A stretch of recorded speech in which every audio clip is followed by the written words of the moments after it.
சரியான விடையை தேர்ந்தெடுத்து எழுதுக. சொற்களுக்கு இடையே வேற்றுமை உருபு மறைந்து வருவது வேற்றுமைத் தொகை, உம்மைத் தொகை, உவமைத் தொகை, அன்மொழித் தொகை. சரியான விடை ஆ, வேற்றுமைத் தொகை.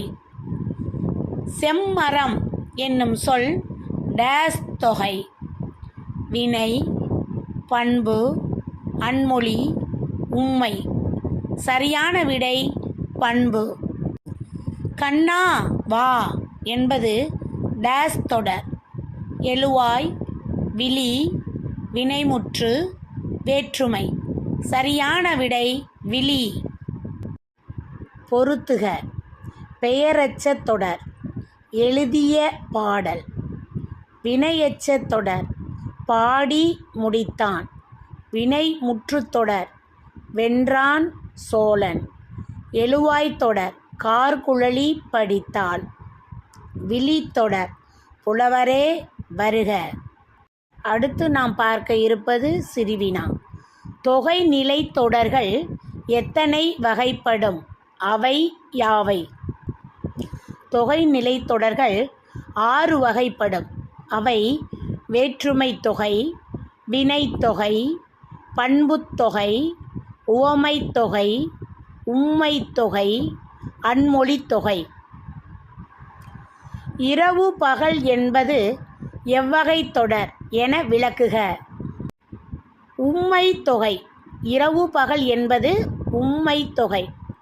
சொற்களின் இடையிலும் இறுதியிலும் என்னும் இடைச்சொல் மறைந்து நின்று பொருள் தருகிறது.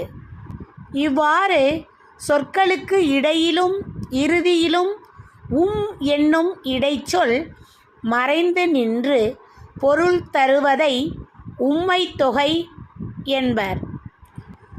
அன்மொழித் தொகையை எடுத்துக்காட்டுடன் விளக்குக. சான்று: பொற்றொடி வந்தாள். தொடி என்றால் வளையல். இத்தொடரில் பொற்றொடி என்பது பொன்னால் ஆன வளையல் என பொருள் தரும்.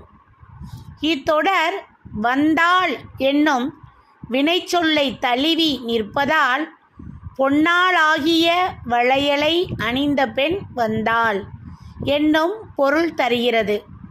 இதில் ஆள் என்னும் 3ஆம் வேற்றுமை உருபும் ஆகிய என்னும் அதன் பயனும் மறைந்து வந்து வந்தாள் என்னும் சொல்லால் பெண் என்பதையும் குறிப்பதால் இது 3ஆம் வேற்றுமை புறத்து பிறந்த அன்மொழித் தொகை எனப்படும். இவ்வாறு வேற்றுமை, வினை, பண்பு, உவமை, உம்மை ஆகிய தொகைநிலை தொடர்களுள் அவை அல்லாத வேறு பிற சொற்களும் மறைந்து வருவது அன்மொழித் தொகை எனப்படும். அல் கூட்டல் மொழி கூட்டல் தொகை அன்மொழி தொகை ஆகும்.